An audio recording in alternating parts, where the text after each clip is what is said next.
Más, nuestro conferenciante de hoy, una persona ilustre, se merecía también un presentador ilustre y ha venido el señor rector de la universidad para hacer la presentación y ya le cedo la palabra. Pedro, gracias por venir. Muchas gracias. Muchas gracias. Doctor Charles Towns, señoras, señores, buenas noches. Bienvenidos a estas quintas jornadas astronómicas que desde el pasado día 16 se están celebrando en Almería y han convertido a esta provincia y a su capital en el epicentro internacional de los últimos avances en esta ciencia y de las investigaciones desarrolladas por científicos como el que nos acompaña hoy.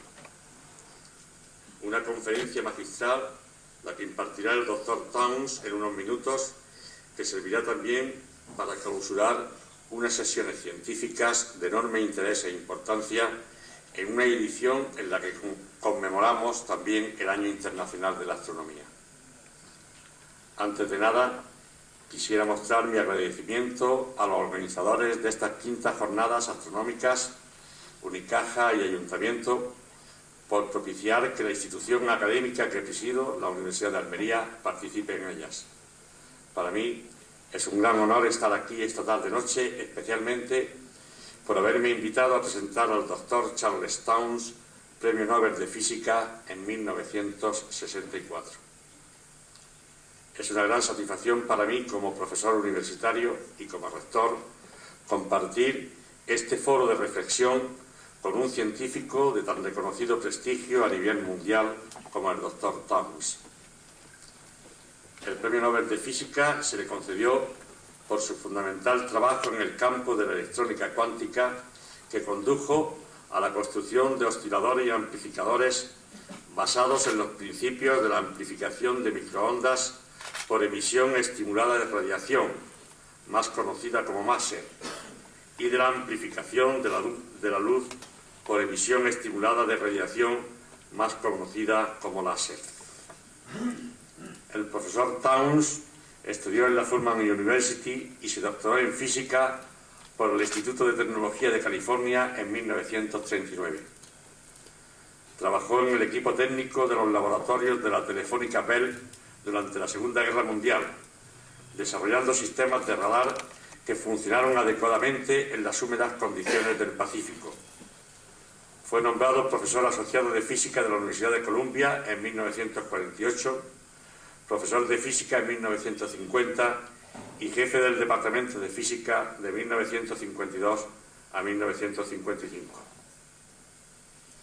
Después de servir como vicepresidente y director de investigación del Instituto de Análisis de Defensa en Washington desde 1959 a 1961, se convirtió en el presidente del Instituto de Tecnología de Massachusetts, el MIT, en 1961. Fue nombrado profesor de la Universidad de California en 1967. Su libro, ¿Cómo sucedió el láser? Aventuras de un científico, fue publicado por Oxford University Press en 1999. En 2005 recibió el premio Templeton. Fue en la Universidad de Columbia donde realizó el descubrimiento que le daría fama internacional. Towns quería desarrollar un aparato que emitiera microondas de gran intensidad, así que decidió enfocar el problema a nivel de las moléculas y no de los circuitos electrónicos. Las moléculas pueden vibrar de tal manera que esas vibraciones son susceptibles de convertirse en radiación. En 1951 llegó a las conclusiones teóricas necesarias para desarrollar un aparato emisor de microondas realmente operativo. Y en 1953 él y sus alumnos lo construyeron. Funcionaba excitando moléculas de amoníaco que eran expuestas a un rayo de microondas de la frecuencia natural de la molécula. Esta molécula, incidida por las microondas, emitía su energía en fonda de otras microondas, que a su vez era enviada a otra molécula que al mismo tiempo la enviaba a una microonda que a su vez era enviada de nuevo a otra molécula, y así hasta lograr un efecto de cascada que producía el rayo deseado de microondas. El proceso fue descrito como amplificación de microondas por emisión estimulada de radiación, máser. Mientras las aplicaciones del máser se multiplicaban, Towns planeó el uso de moléculas de sólido para mejorar la ampliación de microondas. Nuestro conferenciante de hoy construyó el primer máser óptico o de luz que sustituía las microondas. La luz era coherente, no se dispersaba, sino que se mantenía como un haz fuertemente cohesionado. Las grandes cantidades de energía que portaba este nuevo máser lo hacía candidato a diversas aplicaciones. Como todos los rayos luminosos eran exactamente de la misma longitud de onda, se podían modular como las ondas de radio, por lo que fueron utilizadas para las comunicaciones, pero con ventajas añadidas, ya que las ondas luminosas proporcionaban mayor espacio en cierta banda del espectro. Los máseres ópticos fueron entonces llamados amplificación de luz por emisión estimulada de radiación, lo que denominamos láser. Las aplicaciones de láser en nuestra vida cotidiana son hoy en día muy habituales y conocidas por nosotros, en medicina, en computación, en holografía, en ingeniería, etc. Quizás entre ellas destaquen por su repercusión social las de medicina, ya que al actuar muy selectivamente sobre la lesión, dañando mínimamente los tejidos adyacentes, produce muy pocos efectos secundarios en cuanto a destrucción de otro tejido sano e inflamación, así como presentar una esterilización completa al no ser necesario instrumental quirúrgico. Sus aplicaciones en dermatología, en odontología, en oftalmología, etc., están muy presentes en nuestras vidas cotidianas. El doctor Towns hoy nos presenta la conferencia titulada Tamaños, formas y comportamiento de las estrellas viejas, y estoy seguro que vamos a aprender muchísimas cosas acerca del láser, sus aplicaciones y cómo su descubrimiento unos años atrás ha cambiado nuestras vidas. Muchas gracias.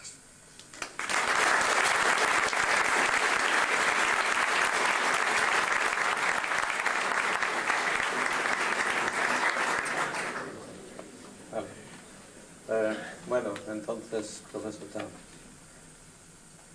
Over to you. Well, thank you very much. I'm very pleased to be here in ALMERÍA and to be with you. Estoy muy contento de estar en Almería con ustedes. I will be discussing behavior of old stars especially, but stars in general and how they change with time. We know the sun is the closest star to us. It seems very constant. Fortunately for us, it's very constant so that our temperatures don't change too much. But some of the stars further distance from us are changing rather rapidly, changing size, changing shape, blowing off material, and those are the kinds of things I study. Voy a hablar sobre las estrellas viejas y sus cambios. Bueno, las estrellas en general, pero sobre todo las estrellas viejas y sus cambios de forma y de tamaño. El Sol, nuestra propia estrella, afortunadamente para nosotros, cambia poco. Pero las estrellas más viejas sufren cambios notables y el profesor Towns sabe por sus experimentos cómo ocurren. To see more detail in the sky, generally one tries to build a bigger telescope. As we make the telescope bigger, then we can see smaller things and see more detail. But at some point, if we make this telescope quite big, the images become blurry because the atmosphere is not uniform. As the light comes through, the atmosphere is not uniform, and so the stars are blurred out. Para intentar ver cada vez más detalle fino en el cielo, hace falta construir telescopios cada vez más grandes. pero llega a un punto cuando el movimiento de la atmósfera por encima del telescopio emborona y hace más borrosa la imagen. Entonces este proceso de usar telescopios más grandes deja de ser tan útil. So instead of building a very big telescope to try to see the size of a star, we use two separate telescopes. We use two telescopes and what is known as interferometry. Entonces, para intentar examinar con mucho detalle el tamaño y el forma de una estrella, en vez de usar un telescopio muy grande, utilizamos dos telescopios de una manera que se llama interferometría. As the light comes from the star to one telescope, comes from the star to another telescope, if we join the light, then the two beams of light can interfere and cancel each other, or they can add and increase the power. Si añadimos dos haces de luz de dos telescopios de la misma estrella, la luz puede, los dos haces puede interferir entre sí de tal forma o combinando para reducir la potencia o de otra forma para aumentar la potencia. So as a star moves across the sky, the difference in the distance between the two telescopes can change by a small amount. It has to change only a half a wavelength for the radiation to change from adding to its canceling each other. Cuando la estrella se mueve, es decir, la Tierra gira, la estrella se mueve aparentemente, la diferencia entre los caminos de los dos rayos de luz cambia un poquito. Solamente tiene que cambiar media longitud de onda para hacer la diferencia entre esta adición destructiva o adición constructiva que aumenta o disminuye la intensidad. So as a star moves across the sky, the signal, the adding of the two light beams, the signal goes up and down, up and down, up and down as the star goes across the sky, up and down, up and down. And it goes faster and faster as you move the telescopes apart. Entonces, al girar la Tierra, la estrella moverse en el cielo, la señal sube y baja, sube y baja, sube y baja. Y con los telescopios más distantes entre sí, esta subida y baja es más rápida, cuanto más aparte, más lejanos son los telescopios. So now we have two telescopes and a star. If the star is a single point, then the intensity goes up and down very rapidly. But if the star is big, then part of the star is up and part of the star is down, and they can just cancel out. Entonces, si la serie fuera realmente un punto perfecto, esta subida y bajada sería totalmente regular. Pero dado que la estrella tiene un tamaño finito, una parte de la estrella da una subida, y la otra parte da al mismo tiempo una bajada, y se tienden a anular entre sí. So if the star is bigger, then the distance between the up and down is much bigger. It just averages out and one sees no signal at all. Entonces, si la estrella es muy grande, promediándose, anula las subidas y bajadas y la señal parece totalmente constante. That's the signal one sees we call the visibility. If it goes up and down 100%, the visibility is 1. If it averages out because it's large, the visibility is 0. Esta diferencia entre la señal subida y la señal bajada se llama la visibilidad. Con una subida a 100%, bajada a 0, esta visibilidad es de valor unidad. Y si la señal es constante, esta visibilidad se define como 0. Michelson and Pease were the first to use this technique. They did it on Mount Wilson.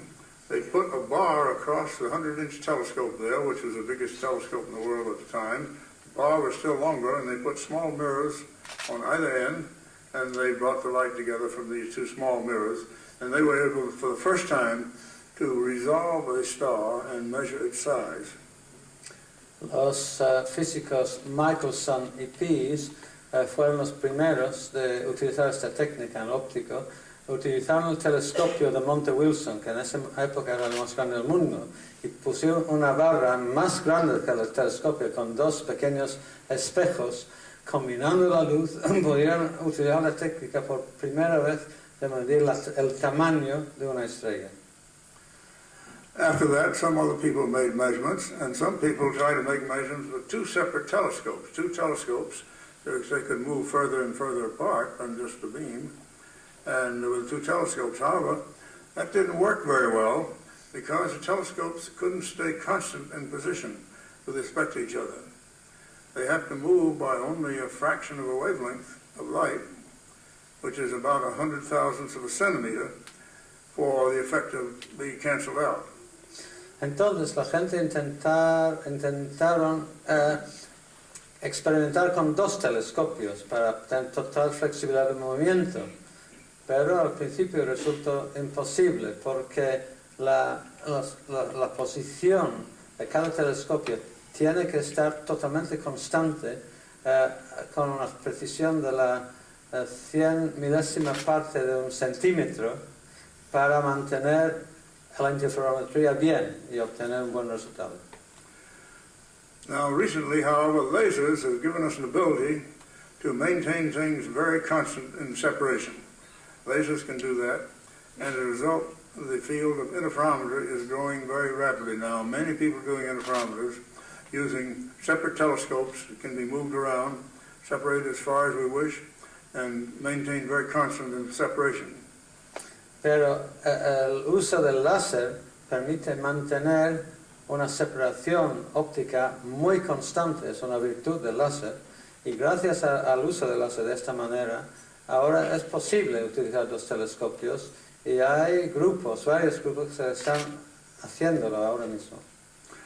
Now we have done this, and we have telescopes on Mount Wilson, which we can move, and my first transparency will show some of these telescopes. Here is a picture of a telescope. This is a flat mirror. The flat mirror shines light into a parabolic mirror, which then focuses it through this hole onto an optics table. There are two telescopes, one here and one there. There's the famous 100-inch telescope on Mount Wilson. So there are two telescopes. You see they're in trailers. They can be moved around and then set on concrete pads on the ground so that the telescopes are very steady. Now here is a case of three telescopes, see all in the line. Here's the three flat mirrors. They take the starlight, send it into a parabola, which then focuses it through this hole and into the optics table where we detect the light, and we combine the light in pairs through these two telescopes. Now with three telescopes, you have two interferometers, so three interferometers rather. This one and this one can interfere, this one interfere, this one and this one interfere. So we have three different interferences of different separations between the up and down, so you can measure three things at once with three telescopes. Entonces, estas imágenes son de sus telescopios especializados. Estos espejos son planos y reflejan la luz de la estrella en un espejo parabólico aquí y después a un detector aquí. Eso es lo mismo. Estos dos forman un interferómetro. Esta es la cúpula del telescopio famoso de Monte Wilson, de 100 pulgadas. Y aquí hay tres telescopios separados y con tres telescopios cada par forma otro interferómetro. Hay tres interferómetros a la vez y se pueden medir tres parámetros a la vez con estos.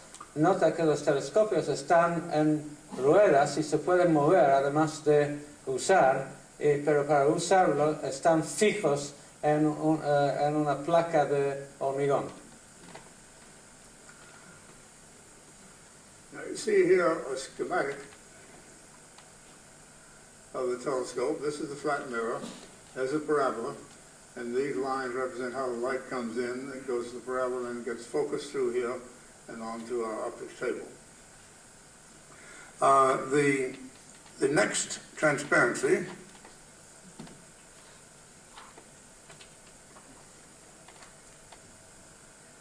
shows a schematic of what happens. Here are the two telescopes. Light comes from the star to this one, comes from the star to this one, and then it gets detected. Now this is a schematic of our detectors. And we do heterodyne detection, what's known as heterodyne detection. That's very unusual in the infrared. We're using infrared light. Very unusual, but we can do it with a laser. We have a local oscillator. This is a laser, which sends a beam of light here, and then the starlight comes in, and it's combined in a mixer, which is a nonlinear thing. It then beats the two together and makes a difference in frequency. Very much like radio waves are detected now. This is heterodyne detection. That's exactly the kind of detection that radio waves use. Aquí en el esquema son los dos telescopios. Aquí viene la luz y pasa al detector la señal, donde se combina con un haz de un láser. Es exactamente la misma técnica que ocurre dentro de una radio, un aparato de radio, donde la radiación que proviene de fuera se pasa por la antena y dentro de la radio se mezcla con una señal interior antes de su detección. Eso se llama el método heterodino y que se usa en todas las radios, pero en el infrarrojo es mucho más difícil de utilizar. Once the two signals have been beat together, we get the difference. This different frequency is in the radio region. This is a radio frequency. It's about 2 times 10 to the 9th hertz, very high frequency. But we can pipe it around in a cable. We bring it in a cable. We bring the signal from this telescope into the cable, and we bring the two together to get them correlated. And as the star goes overhead, goes up and down, and this makes a signal. This is what we call the fringe. This represents the fringe. The signal goes up and down, and this is a plot of the power as a function of frequency, and that's the frequency which the signal goes up and down. Entonces, se combinan, con el oscilador local, la radiación se convierte en una onda radio, del infrarrojo al radio, y eso se puede manejar mucho más fácilmente en los circuitos. Eso se hace con ambos y se combinan en este sistema que se llama corredor y producen la señal, que básicamente son las subidas y bajadas, se llaman franjas típicamente, y esa es la señal de potencia frente a frecuencia de la señal. Now we see here the signals. These are actual signals, fringes we call them. Fringes, that is, these are the power. This is the power as the star goes up and down. In this case, you see it's very noisy. It's spread over a range of frequencies of about 10 hertz. This is 100 hertz. We're having it, the stars, the signal goes up and down at 100 hertz, but it's 100 hertz plus or minus about 5 hertz. It's broad. Why is that? That's because of the atmospheric variations, atmospheric fluctuations. Now this is where the atmosphere is fluctuating. Here's where the atmosphere is very, very good. It's exactly 100 hertz and very narrow. This is very, very good seeing conditions. The atmosphere is very good. This is poor seeing conditions. And that gives a contrast between the two. But you see, nevertheless, we can measure the power in both cases. We can measure the power that's there. Pues entonces la señal que sale típicamente tiene forma así.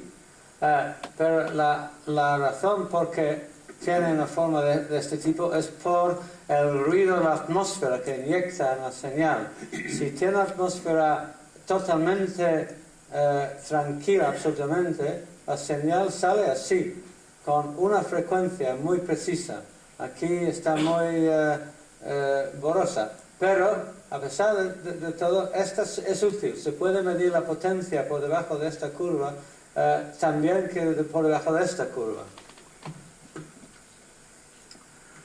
In this particular case, the star is not resolved. It looks like a point. The telescopes are close enough together the star goes up and down 100% and the signal is big. If we put the telescopes further apart, the signal is much weaker. En este caso, es un caso donde los telescopios están muy cerca el uno que el otro, con lo cual en esta configuración la estrella parece una fuente puntual y la señal sube y baja mucho. Pero si separas mucho más los telescopios, se resuelve mucho mejor, puedes detectar detalles, pero la señal es mucho más débil. Now the next transparency will show how we presently have the positions of our telescopes in a triangle. They're arranged in a triangle on Mount Wilson. These are concrete pads, so we can move the telescopes around, move them on any one of these pads. We have one on this pad, one on this pad, one on this pad, concrete pads. And the distances here are about 35 meters. 35 meters, that's just the right amount to resolve the larger stars. Entonces, este diagrama muestra la configuración de los tres telescopios. Hay bases de hormigón aquí, aquí y aquí, diferentes. En este momento esta es la posición actual. La separación de un telescopio entre un telescopio y el otro es del orden de 35 metros, que es lo correcto para poder resolver las estrellas más grandes. These three different baselines here allow us to look at the star from three different directions, in a sense. Las tres líneas de base en el triángulo efectivamente permite observar la estrella básicamente en tres direcciones diferentes. So we look at the star, we have fringes going this way, we have fringes going this way, and we have fringes going this way. Three different directions. We can see the size of the star, the shape of the star in three different ways.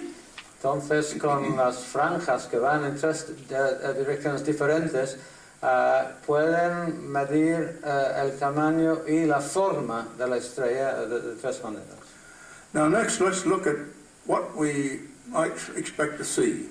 We're looking at old stars, and old stars are fairly large, several hundred times bigger than the sun perhaps, and they can be blowing off material, blow off gas and dust and so on. The next transparency will show a kind of a diagram, an idealized diagram of what these old stars may look like. That's upside. That's okay, sorry. Okay.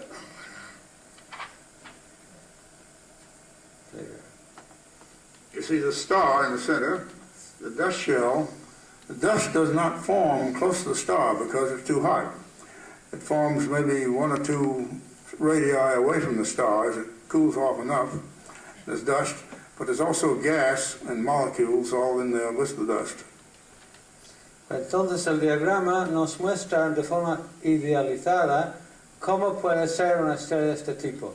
Las estrellas viejas son quizás 100 veces mayores que el Sol y además están expulsando gas y polvo interestelar, polvo producido en la estrella expulsado.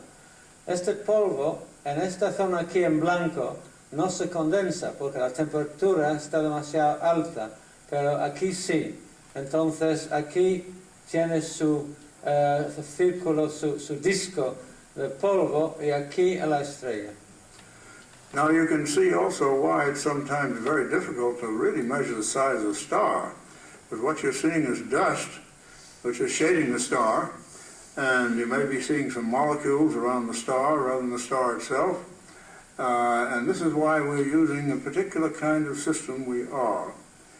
We are in the infrared at a wavelength of 10 microns, and that is long enough to see through the dust. The dust doesn't scatter 10 microns as much as it does visible light. It's also low enough frequency that it can see the warm dust itself separately. Pues, el problema con el polvo es que nos puede confundir, puede enmascarar un poco la estrella, puede haber moléculas también, con lo cual hace falta un método para detectar bien. Y por eso se usa el infrarrojo. El infrarrojo a 10 micras es donde están observando. A 10 micras puedes penetrar el polvo por un lado y por otro lado también puedes medir la emisión del propio polvo y distinguirla de la emisión de la estrella. Now, also, we use very narrow frequencies, band, which we can tune, and so we can avoid a spectral line. We can be sure we're not on a spectral line, and thereby we see the warm dust, but we can also see through it, and we can be sure we're not seeing the gas around the star. We can go directly in and see the star itself. Una ventaja del método también es que se puede sintonizar la frecuencia de detección, así evitando las líneas espectrales de moléculas y del propio polvo. Así pueden penetrar bien el polvo y detectar bien la radiación de la estrella. Next, transparency.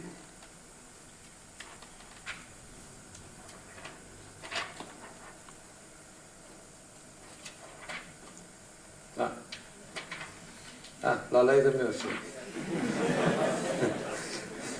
This shows us the visibility curves we measured for a famous star, Betelgeuse, Alpha Orionis, or Betelgeuse. And this is the spatial frequency on the sky, 10 to the 5th radians, as it goes up and down 10 to the 5th times per radian. And this is 2 times 10 to the 5th, and so on. So this is the frequency of up and down, and these are visibility measurements for fairly low spatial frequency and high spatial frequency. Now, when I say low spatial frequency, 2 times 10 to the 5th here represents a resolution of 1 arcsecond. So this is 1 arcsecond size here, and this is a 1/10 of an arcsecond here. Pues entonces, estos son los resultados típicos, directos, de medir de la estrella Alpha Orionis Betelgeuse, y se muestra en términos de la frecuencia espacial en 10 a la 5 oscilaciones por radian. Para concretar, 2 de estas unidades corresponde a 1 segundo de arco y 20 corresponde a la décima parte de un segundo de arco. Eso da la resolución angular que tiene en el cielo y son 2 curvas a 2 diferentes rangos de frecuencia espacial. Now, in these curves, in this one, already the dust is resolved. Visibility energy here, if it looked like a point source, was unresolved. Visibility is not unity. That means about 40% of the radiation comes from dust that is as big as about an arcsecond in size.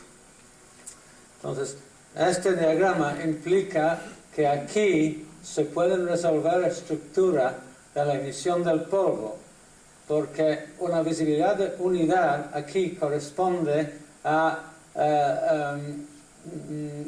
una fuente puntual, mientras que esta corresponde a una fuente con tamaño fijo o un tamaño que este característico, con lo cual eso que es como 50% implica que están detectando estructura en el polvo en una escala de 1 segundo de arco.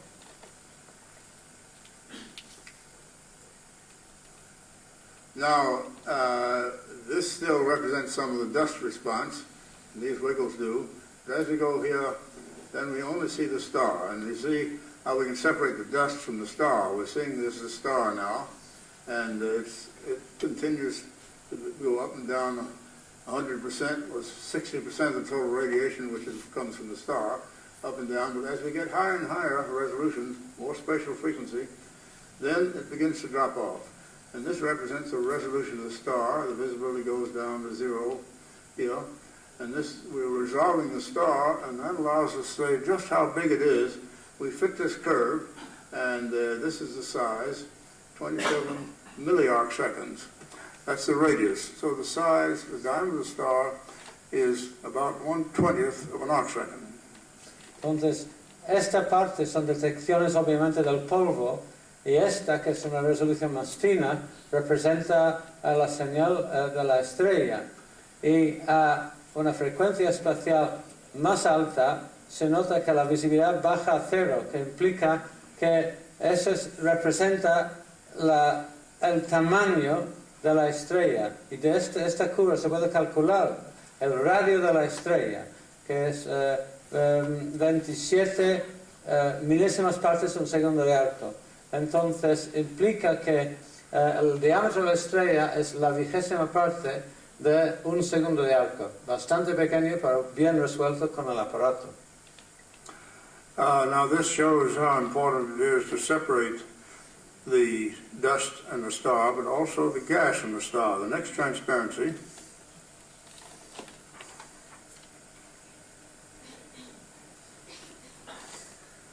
shows the result of gas. Here, this is a visibility curve on the star where we have tuned the frequency so we're not on a spectral line of any type.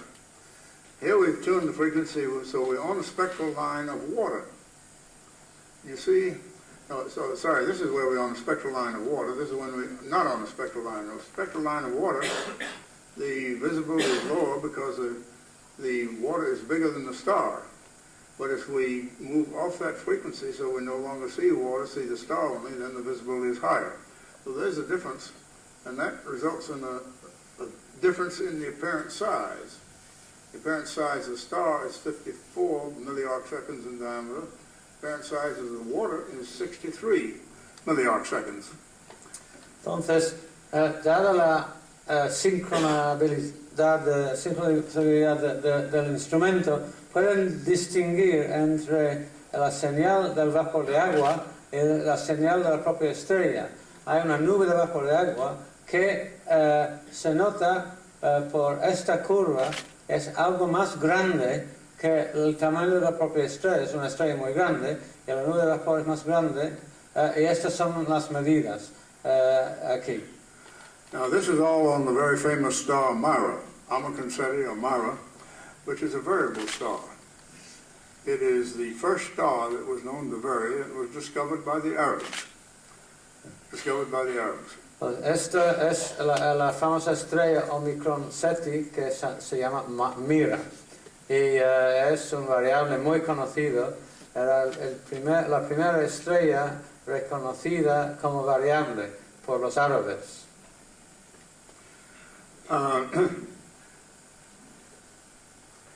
Now, this star Amacanseti varies in size. It was found by the Arabs to vary in brightness. They could see that by eye, and as I say, they were the first to discover this. And it was recognized the star must be varying, and it oscillates back and forth at about a year's time scale, getting brighter and weaker and brighter and weaker, and presumably bigger and smaller.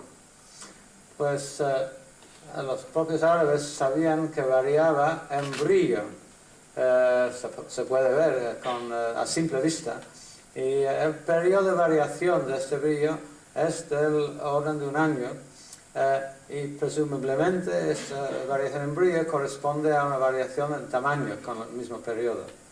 Now the next transparency will show a measurement of this change in size.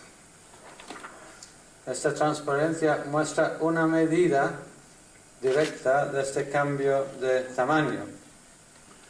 And this represents the first real measurement of the change in size of the star. Y esta representa la primera medida del cambio de tamaño de una estrella. This is a time of about a half a year. You see it goes from this size up to bigger size. This is a size, this is 54, and this is 48 milliarc seconds. Changes its size over about a half a year's time. These are 3 different years, and it repeats themselves. This represents the first real measurement of the change in size of such a star. Se puede ver el cambio, ese es el tamaño medido con el instrumento, ese es aproximadamente un año, este periodo aquí es el tiempo, esos son 3 años diferentes, y se ve claramente que cada vez se repite el cambio de tamaño, año tras año. The reason the star changes in size is because the nuclear energy heats it up, it expands. That decreases the amount of nuclear energy because the nuclei can't interact so much. If it expands, it decreases. So it cools off a little bit, and then it shrinks, and then the nuclear energy blows it up again. And The theory of this was thought to be understood pretty well, and apparently it was, because the phase of luminosity, this is its brightest point, is just a little bit behind its biggest point. As it gets bigger, it gets cooler, so not so bright. Pues la razón de esta variabilidad es la siguiente, que la energía nuclear que se produce en el centro calienta las capas exteriores y que crecen, que sufren una expansión, pero al expandirse se enfrían. Entonces, después una contracción. Durante la expansión, la densidad nuclear en el centro disminuye un poco y el ritmo de producción de energía decrece, con lo cual eso da lugar a la contracción subsiguiente. Al contraerse, la reacción se aumenta, entonces de nuevo se expande. Y la teoría predice que el pico de la luminosidad debe ocurrir antes del pico en el tamaño. Así es, como comprobado por este experimento. Al estar muy grande, está un poco más fría, con lo cual un poco menos luminosa. Now, as this star expands, it blows off material. So on a year's basis, it blows off some more material and some more material. But there are other stars that don't expand and contract regularly. Nevertheless, they blow off material somewhat irregularly. And so it's that we also study, the amount of material blown off and how it behaves. Esta estrella, uno de los procesos es al hincharse, pierde material sistemáticamente. Pero hay otras estrellas que no se cambian de tamaño, sino sí expulsan material. Y todo este tipo de procesos se pueden estudiar con esta técnica. Now the next transparency shows another star called W Aquila, the constellation of Aquila.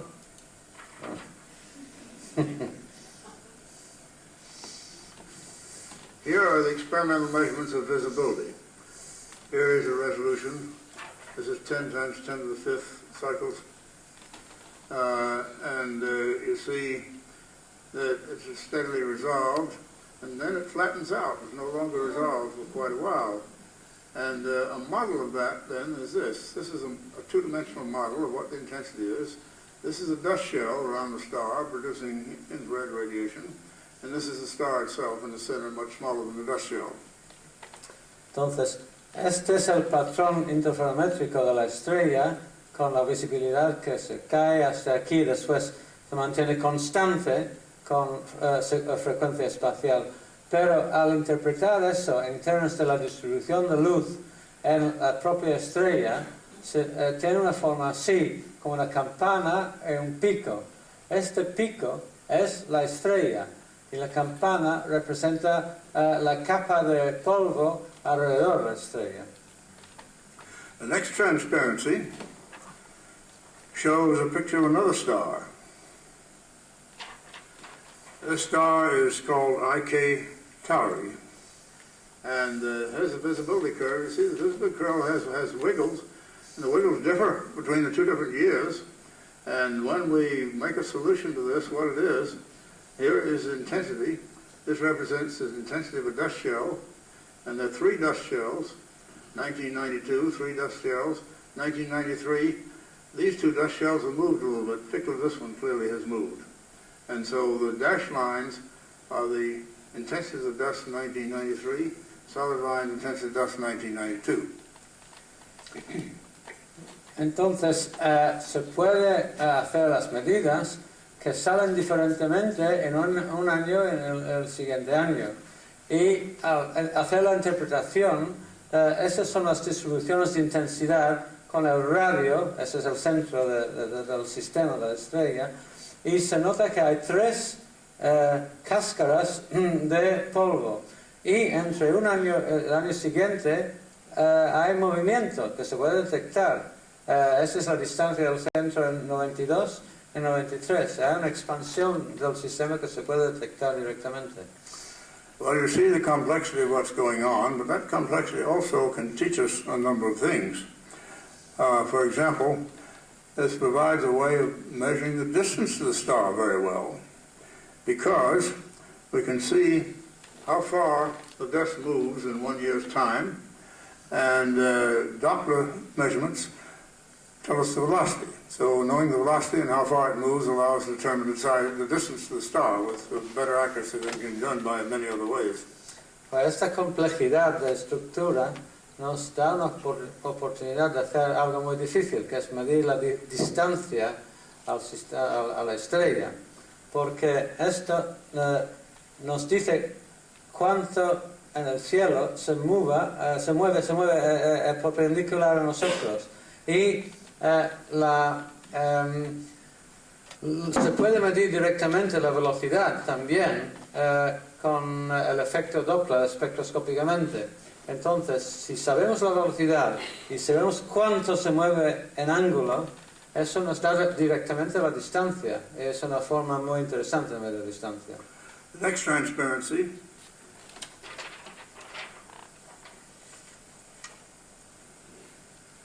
shows another kind of complexity. That is, when the star warms up, the temperature of the dust, the star gets brighter, the temperature of the dust changes, and so the visibility changes. And this curve represents the visibility of the dust when the star is fairly bright and the dust is hot fairly far away. So as the dust looks bigger, and here the dust looks smaller, that's when the star isn't radiating as much. So we can see the effective size of the dust as an apparent change due to the changes in the brightness of the star. Si la estrella emite más radiación, calienta más el polvo, entonces donde nos aparece el polvo está más lejos de la estrella, calienta hasta más lejos. Y ese es un caso. Aquí esta curva representa una forma de polvo, una nube de polvo básicamente más lejos del centro, porque la estrella está más brillante y esto menos brillante, con lo cual el polvo brilla más cerca de la estrella. Now this is a very bright star that is very, very bright in the infrared, the brightest star in infrared that we know, IRC plus 10 to 16. And it's a very peculiar star. The next transparency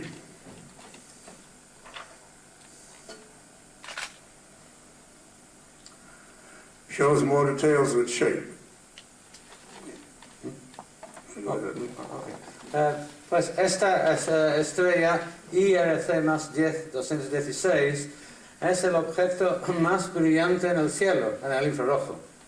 Y esta transparencia nos muestra cambios de su forma. Now, with 3 telescopes, we can get something known as phase closure. That is a difference in phase between the signals that go up and down in one pair of telescopes, and up and down another pair of telescopes, and up and down another.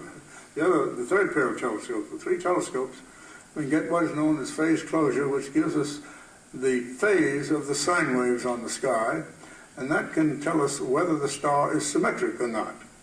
This particular star turns out to be quite asymmetric.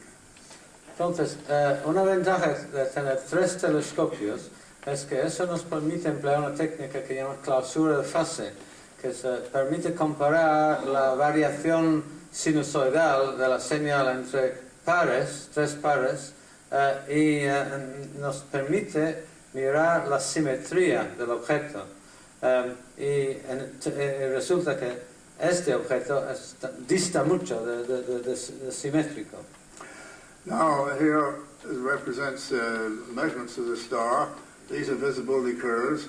This is the phase closure. You see the phase, as we get higher, this represents higher and higher resolution. As we get higher resolution, the phase shifts by 100 degrees. This is, it goes from 0 to 100 degrees. And these are 2 different brightnesses of the star. And the bright star is brighter or weaker, it looks different. And if we solve that, this is the shape of the distribution of the radiation. This is a star in the middle.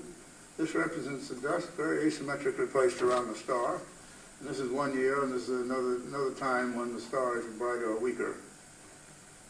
Entonces, Sin entrar en detalles técnicos, estas son curvas de la fase con diferentes brillos épocas cuando la estrella tiene otro grado de brillo y otra forma.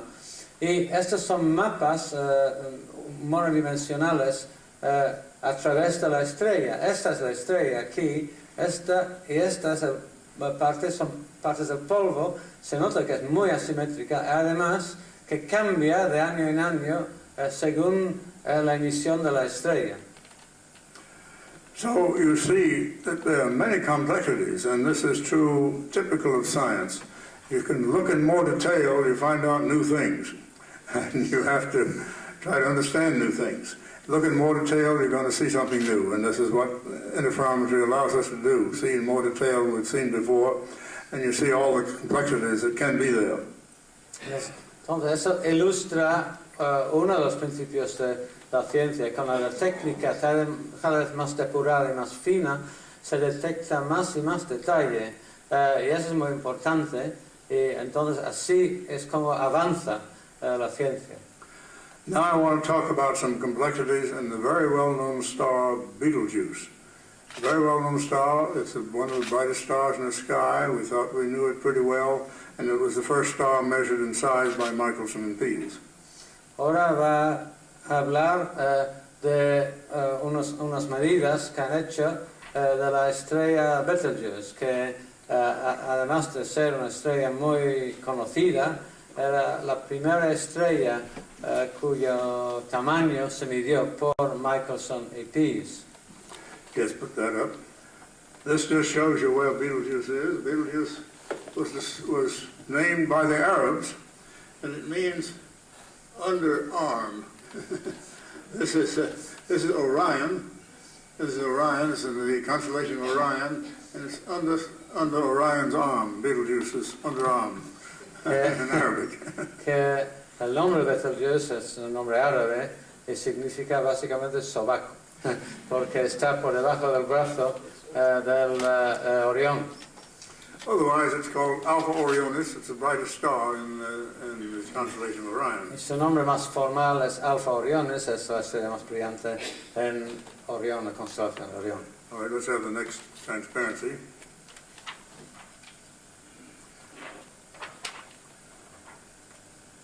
Now this shows interferometry we did on Betelgeuse about 5 years ago when it was doing something rather peculiar. These are the visibility curves in 3 different directions. These are 2 directions here, this dashed line, the solid line, and this is another direction. See, in one direction quite different from the other 2 directions. The phase closure is not exactly 0. This is the phase closure, it's not exactly 0. And it looks different size in the different directions. Estas son medidas de hace varios años, 5 años, y se nota que por las curvas hay curvas distintas en los 3 ejes del interferómetro, es decir, en diferentes direcciones, básicamente tienen un tamaño diferente. Tampoco la fase es 0, la fase de clausura tampoco. Now, one can interpret this in 2 ways. Say, well, it clearly is different size in different directions, so it's elliptical. And it's elliptical like this, and this is what it would be like. It's not a round star. However, entonces, una interpretación sería que, bueno, no es una estrella redonda, es elíptica, que tiene un tamaño diferente en diferentes ejes posibles. however, because there is a non-zero phase closure, the better interpretation is it's a round star with a bright spot on one side, that bright spot being about 10% of the total intensity of the star. Pero dada la pista de la clausura de fase, un modelo más plausible es que es una estrella realmente esférica, redonda, pero que tiene un parche de mayor brillo, de gran brillo, que ocupa un 10% de la superficie de la estrella. Now we know our sun, of course, has spots on it. They're not as bright as this, not as big as this. But these very big old stars, not unreasonable for them to have some bright spots. sabemos que la estrella, el Sol, es una estrella que tiene manchas de varios tipos, ninguna destaca tanto como esta. Sin embargo, sabemos también que las estrellas viejas en principio deben tener variaciones de brillo superficial grande de este tipo. But this is the first one that's been seen on a big star like this, and it lasted about a year and then disappeared. Esa es la primera vez que se ha detectado un parche, una mancha de brillo de este tipo. Duró durante un año y después desapareció. Now the next transparency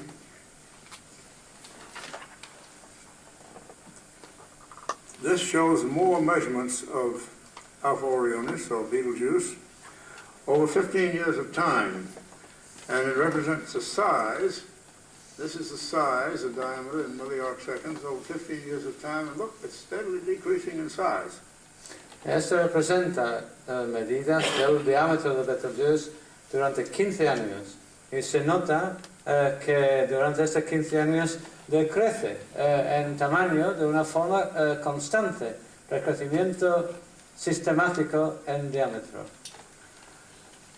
Betelgeuse has been measured over many years, over about 90 years now, 85 years or so, and people have made different measurements. They differ, and many of these measurements differ a lot because they are looking at dust and gas, and depending on the wavelength and bandwidth, they measure different sizes, and they've been somewhat uncertain. However, overall, the Alpha Orionis doesn't seem to have changed until quite recently.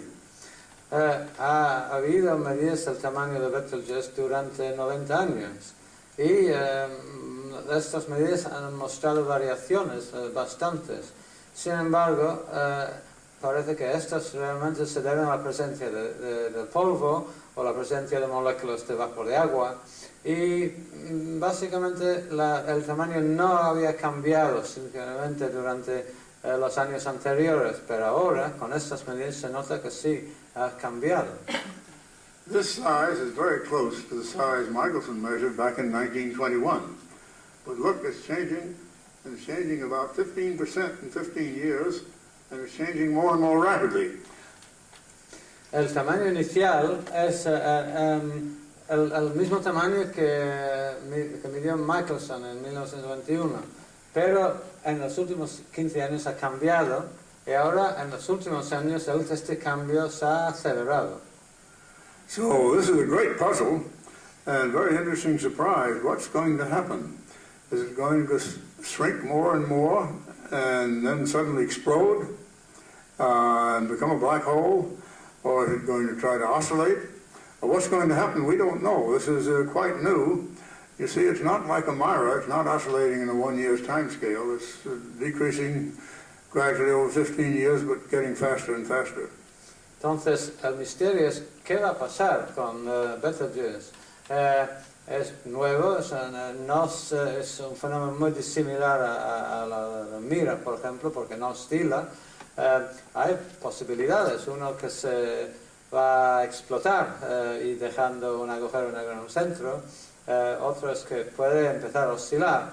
La realidad es que no se sabe lo que va a pasar. So we don't know what's going to happen, but it's possible within the lifetime of some of you, this star will do something spectacular. We certainly want to watch it carefully and see what is going to happen over the next few years. No sabemos lo que está pasando, pero es muy probable o posible que durante las vidas de las personas aquí, esta estrella va a hacer algo muy espectacular y vale la pena controlarlo para ver. Well, now these are some of the things that we're finding with interferometry.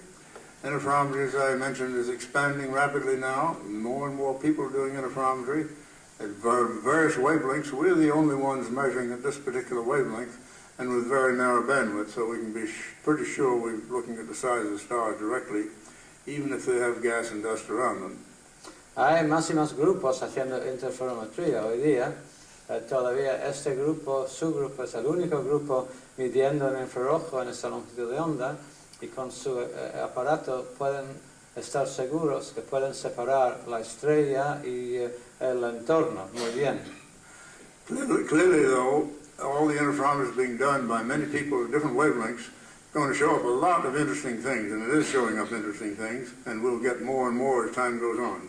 Pero está claro que con tanta interferometría nueva, más y más descubrimientos se están haciendo y se van a hacer. Some people have built a large number of telescopes. We have only 3. Some have a dozen or more telescopes, all used together. So they measure in great detail about shapes and positions and variations of stars. Hay grupos que han construido hasta 12 telescopios. Ellos tienen 3, con lo cual probablemente van a poder medir con mucho más detalle los tamaños, las formas y las variaciones de las estrellas. So we look forward to more results with our own system, but I look forward to more results with the community at large, and I think it's going to be a very exciting time to try to understand better what stars are and what they're really doing. Entonces van a seguir obteniendo resultados con su propio sistema, pero también con una comunidad creciente de observadores. El profesor Towns anticipa una explosión de conocimientos de este tipo y una mejoría tremenda de nuestro entendimiento de las estrellas por esta técnica. Y ahí ha terminado.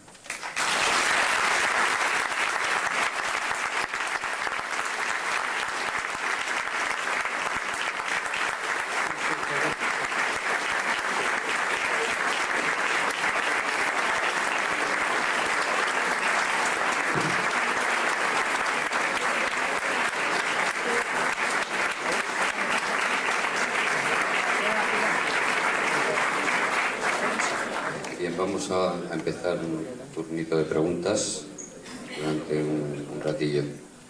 Así que si van levantando la mano, con mucho gusto les vamos pasando el micrófono.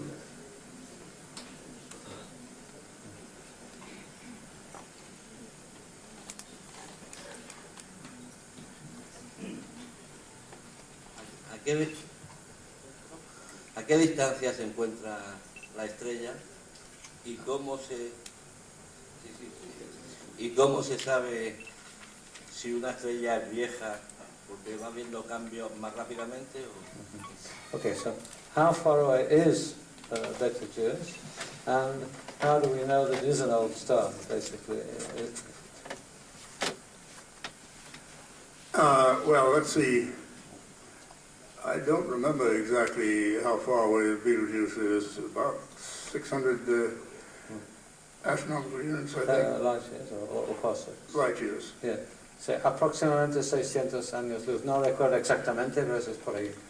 From knowing the distance and knowing this size, we can see how big it is. And it's 500 or 600 times as big as the Sun. It's as big as the orbit of Jupiter. Y al saber la distancia y el tamaño angular, se puede saber el tamaño real. Es como 500 veces mayor que el Sol, más o menos el tamaño de la órbita de Júpiter. And how do we know that it's an old star? That's one of the things he asks. How do we know it's an old star? Well, that's a complicated thing of the theory of stars and how they form and what they are. That's quite complex, and I don't think I can explain that very well. Dice que es realmente complicado, que básicamente la predicción es que una estrella de cierta masa, al llegar a cierta edad, llega a cierto tamaño, con lo cual por ahí va con la cosa. Okay. I might mention that we also know that it's heavier than the Sun. Mm-hmm. It's maybe 6 or 8 times as heavy as the Sun, much larger mass. Yeah, what I said was that the theory says that a star of a certain mass, when it blows to a certain size, we know more or less how old it's going to be. A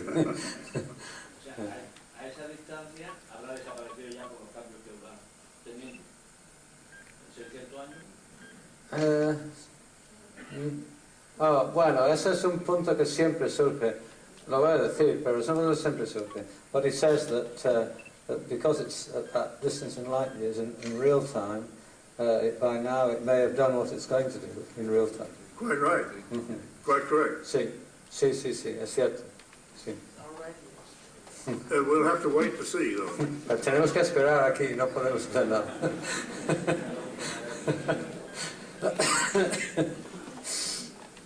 Sí, buenas tardes. Bueno, me he quedado muy sorprendido de los resultados de esta especie de tomografía, ¿no?, que se hace con este método. Y tenía dos preguntas. Una, ¿por qué si no es posible descender un poco la longitud de onda con la que se trabaja? Porque imagino que 10 micras, si pudiéramos bajar más, si hubiera otras longitudes de onda en la que pudiera hacer lo mismo, ganaría mucha resolución, probablemente.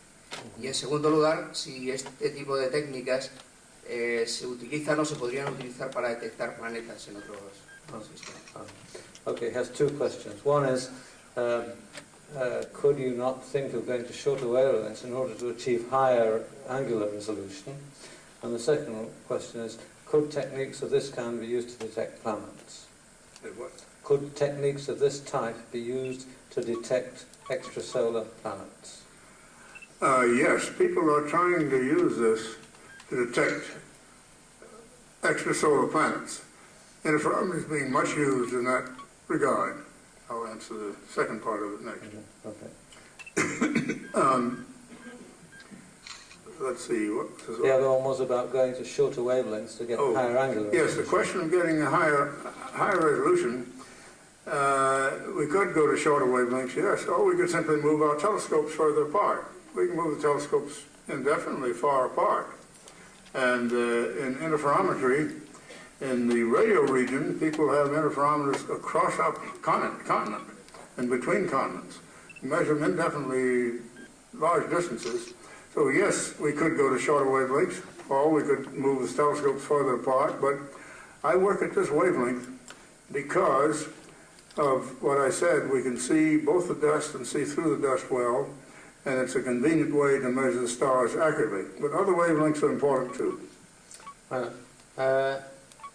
la segunda parte dio la respuesta antes. Dijo que sí, que la interferometría es en principio una de las técnicas que se puede utilizar para detectar planetas en nuestro sistema solar y que de hecho está en uso en este momento para intentarlo.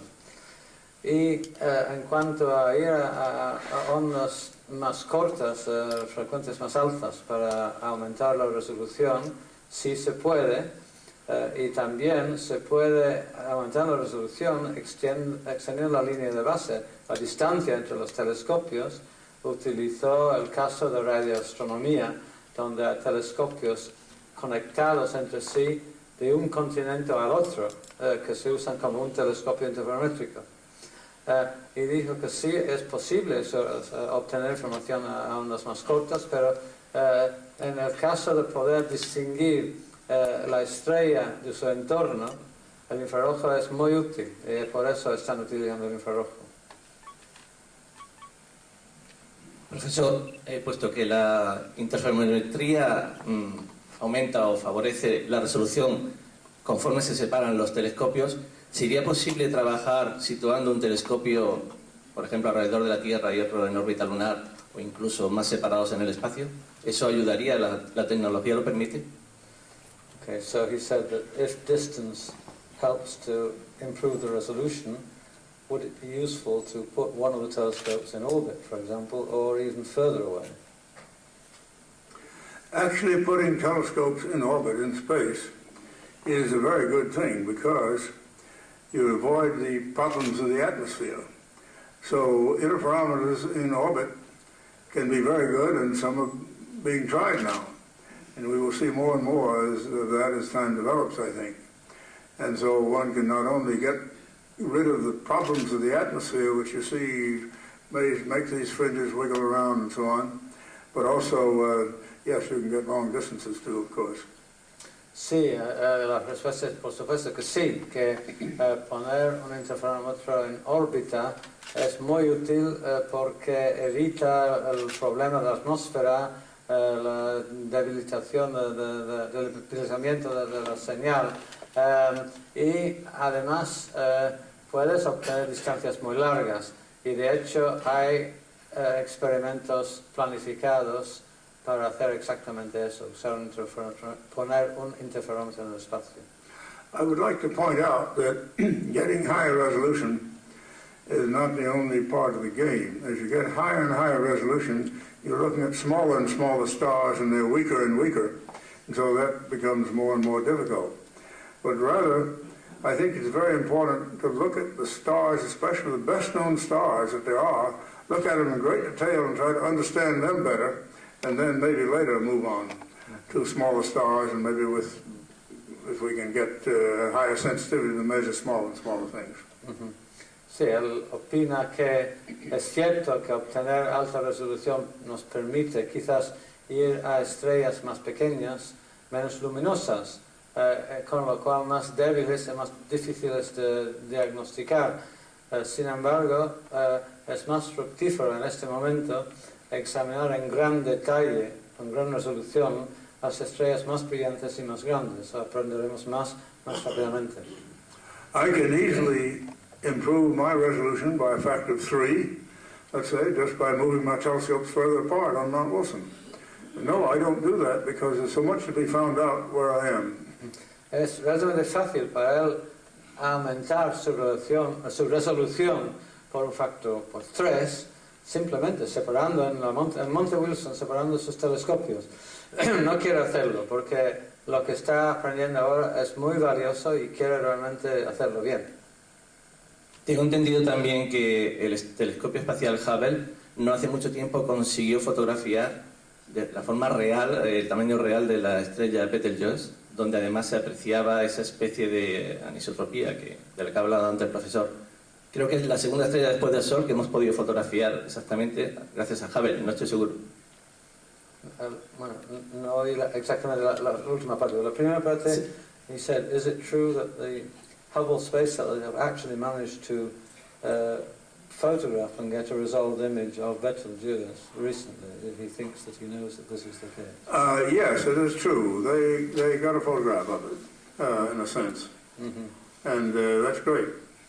Sí, es verdad que el Hubble sí fotografió eso y él opina obviamente que es muy buen logro. No oí muy bien la última parte. Sí, que esa especie de mancha de la que hablaba el profesor, que aparece en la fotografía del Hubble como una zona muy grande iluminada en un hemisferio de la estrella, de Betelgeuse. And did in fact the Hubble actually detect this bright spot? Did it photograph it? No, it was not looking at the time the bright spot was there, so it didn't see the bright spot.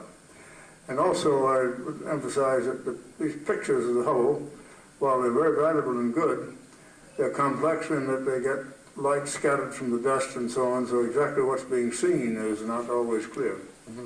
Entonces no detectó esta mancha porque no observó en la época cuando la mancha estaba ahí.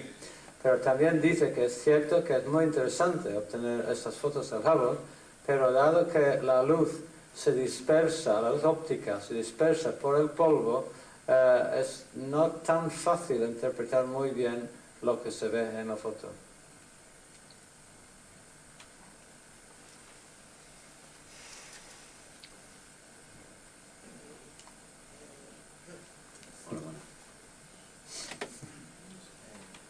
Quería preguntar sobre el origen de las manchas solares y si estas son siempre periódicas o no, y cuál es la causa si son periódicas. Perdón, no capté. Sí, quería preguntar sobre el origen de las manchas solares y si estas siempre son periódicas o no, y cuál es la causa de que sean periódicas. Well, he wants to talk about the cause of sunspots. If they're always periodic, and if so, why, or why not?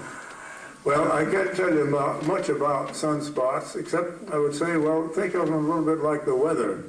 To what extent can we predict all the weather? Well, we sort of quality, we understand what makes the weather, but it's so variable. It's a complex thing, and predicting exactly what's going to happen and how big the storm will be is not easy. And the same thing is true of the sunspots. Él dice que sabemos algo sobre las manchas solares, son fenómenos magnéticos básicamente, pero él piensa que lo mejor sería pensar en ellos como el tiempo en la Tierra.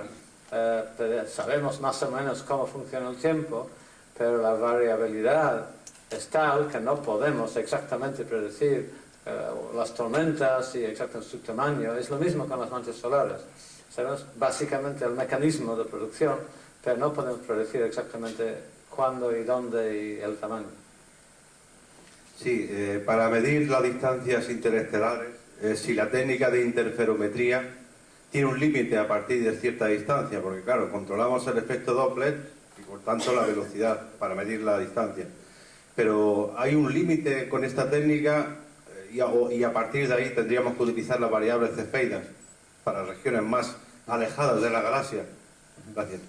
He says the use of interferometry as a distance measuring tool, does it have limits? You can measure the Doppler velocity to large distances, but is there a limit beyond which you'd have to resort to things like Cepheid variability and so on, a limit to distance you could use for that?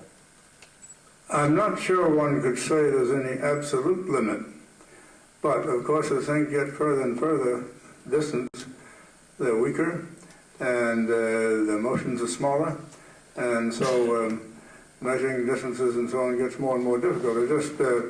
It's a qualitative thing, gets more and more difficult, and how far one can go depends a lot on, well, how hard we work, how big a systems we build, and so on. There's no absolute limit, but there clearly are. We can't go indefinitely far. Bueno, más que un límite firme, hay límites prácticos. Cuanto más lejos, más débiles a nosotros los objetos y las escalas más finas. Es una cuestión puramente práctica. Depende del grado de trabajo y de inversión de tiempo, dinero, experimentación que puedes invertir. No hay un límite formal, pero en la práctica habrá un límite.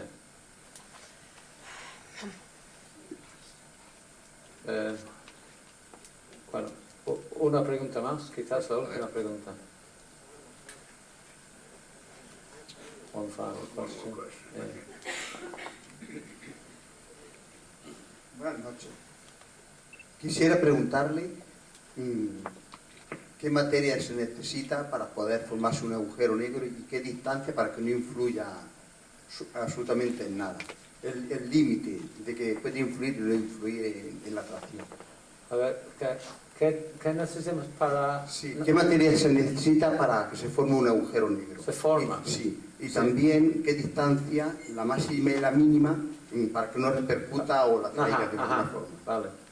Okay, so he asked, what kind of stuff do you need to make a black hole, and what's the limit of its reach, of the reach, the gravitational reach of the black hole, where it stops really affecting things around it? Actually, there's no mass limit on what's required to make a black hole. You simply have to have things condensed a great deal, but of course, when stars have a lot of mass, that tends to condense them a great deal, and so the big stars tend to form black holes more. But mainly you have to condense things and to make a black hole. And it can be of any size in principle. But stars are sort of the primary ways in which we know that black holes are formed. Now, how far does their gravity go? It goes indefinitely far. The gravitation of the Earth goes indefinitely far, but it just gets weaker and weaker and weaker and be very hard to detect far from here. So the gravity never stops, so far as we know. Goes out to the ultimate limits of the universe, but so small that you wouldn't measure it anymore.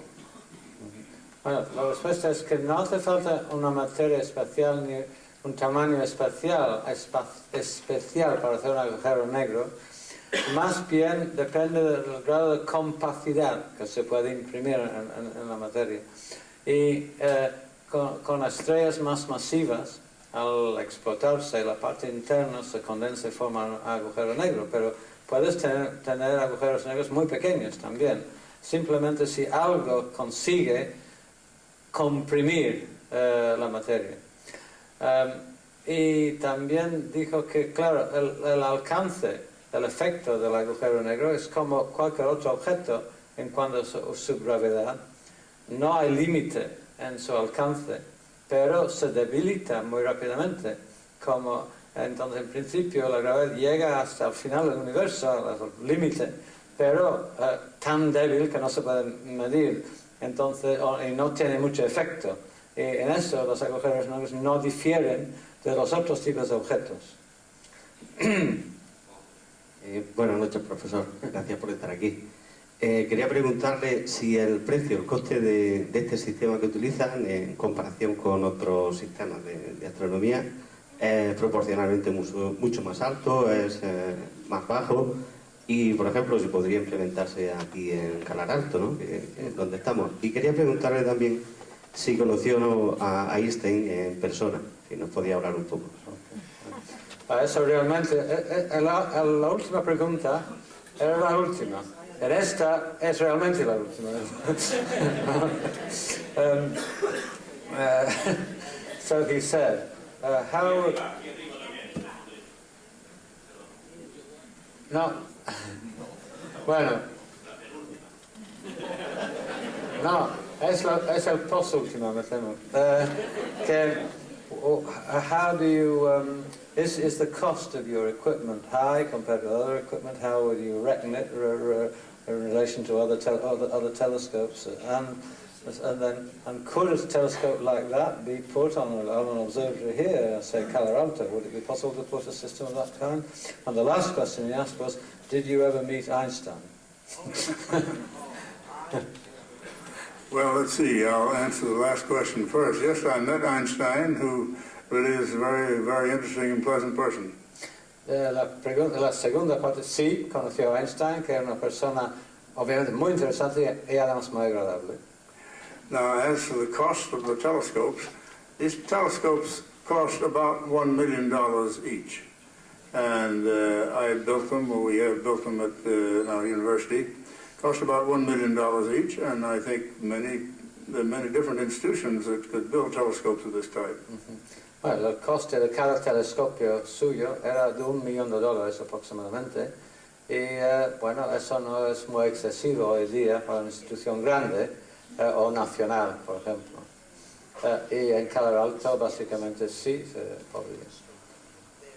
Bueno, vamos a dar cancha una más. Una más, había una por ahí.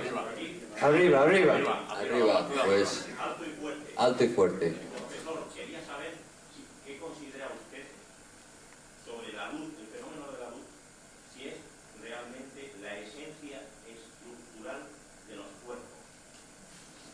Okay. Bueno. He said, do you think that light is the basic structure of material, of bodies? No, I don't think light is the basic structure of material. No. There are particles which are quite separate from light and of which we are made. But light is an important phenomenon, certainly, in all our life. Bueno, la respuesta es no. No piensa que la luz es la estructura básica del material. Hay partículas que son muy diferentes de la luz. Las partículas constituyen nuestro cuerpo, por ejemplo. La luz es muy importante, pero no es la estructura esencial de los cuerpos.